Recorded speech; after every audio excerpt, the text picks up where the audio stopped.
Bom dia, galerinha do quinto ano, tudo bem com vocês? Espero que vocês estejam bem. Continuo dizendo que estou com muita saudade de estarmos juntos, ok? Hoje nós temos mais um encontro, nosso encontro hoje será de Geografia, módulo 2, capítulo 4, combinado? Lembrando que a Tia Rose tem colocado no grupo uma chamadinha virtual para vocês estarem dando retorno das atividades feitas, tá bom? Das atividades realizadas. Você pode fazer esse retorno através de áudio ou por mensagem também. Mas o importante é você dar o retorno, o importante é você fazer esse presente para você participar, ok? Que aí eu entendo que nesse dia você está presente, ok?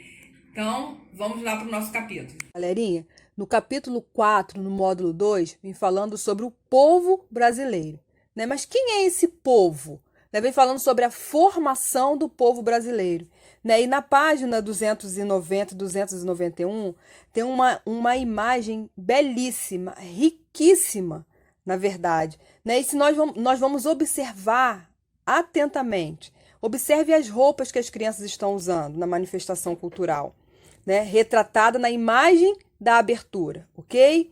Né? Então, as vestimentas, os instrumentos musicais, as músicas, as danças, elas representam alguns dos elementos que constituem a identidade de cada tipo de expressão cultural, certo? E a exibição retratada nas páginas, ela recebe o nome de cavalhada. Cavalhada. Essa manifestação cultural, ela foi introduzida na cultura brasileira pelos portugueses, você sabia? E a encenação conta a história de dois grupos opostos, né? Os cristãos e os mouros, que na Idade Média disputavam o domínio da fé no continente africano. Né? A cavalhada ela acontece em muitas cidades brasileiras, você sabia disso?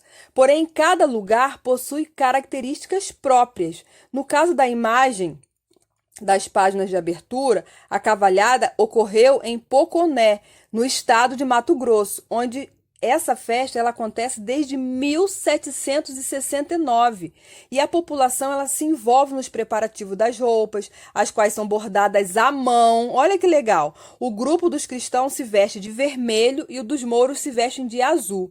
Além dos preparativos com as roupas, os envolvidos montam um cenário e providenciam os demais objetos que fazem parte da encenação. Ou seja, tudo isso faz parte da cultura de uma cultura de um povo, ok? Aí na página 291 vem fazendo alguns questionários, né? Tem 3 perguntas para serem realizadas. Primeira, você conhece a manifestação cultural apresentada na fotografia? B, você já participou de algum tipo de manifestação cultural brasileira? Conte como foi, ok? Como foi essa participação, certo? As possíveis razões que deram origem à diversidade cultural e de tipos físicos da população brasileira. Ok? Páginas 292 e 293, ela vai falar como se deu essa formação, como que isso aconteceu. Então, os povos que faziam parte da formação de cada um de nós, né? Cada um de nós, é isso mesmo. Cada um de nós temos alguma descendência, ok? Né? E você sabe qual é a sua descendência? Né? É importante você saber, né, qual é a sua descendência.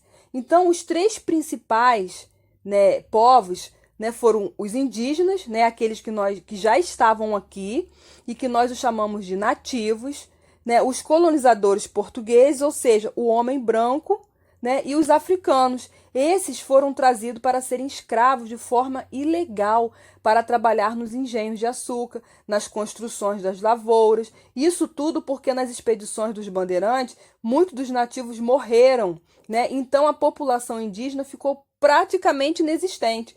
Então, como não tinha mão de obra, eles começaram a traficar escravos para trabalhar aqui. Olha que triste. Páginas 294 e 295 vai falar sobre os quilombos e quilombolas e outros povos imigrantes. Então, sendo assim, os africanos, tendo que trabalhar de uma forma tão penosa, começaram a se revoltar, querendo escapar dos maus tratos. Eles fugiam para os quilombos, né? E os quilombos eram lugares que foram formados para refugiar, né, aqueles que conseguissem fugir. Mas não era tão fácil assim, pois as fazendas tinham os capatazes, que eram muito malvados com esses escravos fujão. Eles eram açoitados e expostos, né? Se tentasse fugir e fosse pego, eles eram açoitados e eram expostos. Que triste, né? Mas o tempo foi passando e muitas das comunidades quilombolas foram mantidas. E aquelas pessoas escravizadas conseguiam fugir, começavam a ter uma família e com isso foram começando a ter descendentes africanos aqui no Brasil. E esse descendente eram chamados de quilombolas. Até hoje existem essas comunidades aqui no país, ok? Uma coisa bem interessante que os povos que habitavam aqui no nosso país deixaram foram as tradições, certo? Lembre de cada um que passou por aqui, você lembra? Cada um que passou por aqui, nós já estudamos sobre isso, deixou uma marca, uma experiência que até hoje nós vivemos. Você lembra de algum? Por exemplo, italiano, alemãos, sírios, os portugueses, né? Então, entre outros. Mas os povos que fizeram parte da formação do Brasil foram os nativos, indígenas, né, africanos e os portugueses. Então, agora nós vamos colocar em prática aquilo que nós aprendemos, né? Então, na página 296 a 298, temos atividades a serem realizadas, certo? Então, a primeira atividade da página 296 diz assim: junte as sílabas abaixo e forme o nome de 9 povos que contribuíram para a formação do povo brasileiro. E a mesma sílaba ela pode ser usada mais de uma vez, ok? Então, você vai juntar, né, as sílabas e vai formar o nome dos povos, certo? Por exemplo, japoneses, ok? Então, é um exemplo, uma dica, e assim sucessivamente. Já te dei um. Se são 9, faltam 8, ok? Número 2. Assinale V para as alternativas verdadeira e F para as alternativas falsas. Os indígenas já habitavam as terras que hoje formam o território brasileiro? Nós falamos sobre isso no vídeo hoje.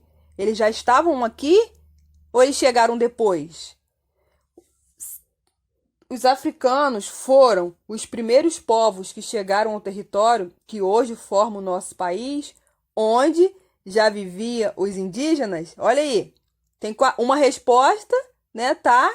Uma pergunta está respondendo a outra. Será que os africanos já viviam aqui ou eles chegaram depois? A formação do povo brasileiro ocorreu com o encontro de diferentes povos. É verdade ou falso? Lembra que nós falamos da mistura, né, da miscigenação de diferentes povos? Né? Agora você vai reescrever a alternativa falsa no caderno, tornando-a verdadeira. Então, está pedindo para que você reescreva a alternativa falsa, ok? E para você torná-la verdadeira, certo? Número 3, está pedindo para que você substitua os desenhos por letras. Complete as frases e descubra algumas contribuições de diferentes povos para a cultura brasileira. Primeiro, exemplo. Tem uma abelha, né? Então, a gente sabe que é a letra A, certo? E aí você vai dando continuidade para você encontrar quais foram as contribuições, certo? A, B e C. Da página 297, ok? Já na página 298, né, diz: a população brasileira foi formada pela união de povos de diferentes culturas, né, resultando na pluralidade que hoje podemos observar em várias partes do Brasil.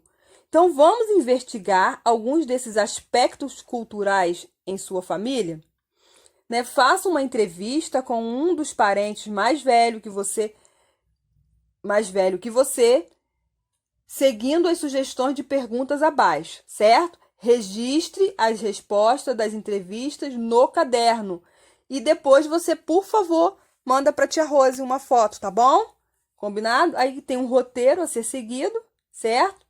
E depois na letra B, faça em seu caderno um pequeno texto, certo? que descreva a importância da cultura de sua família.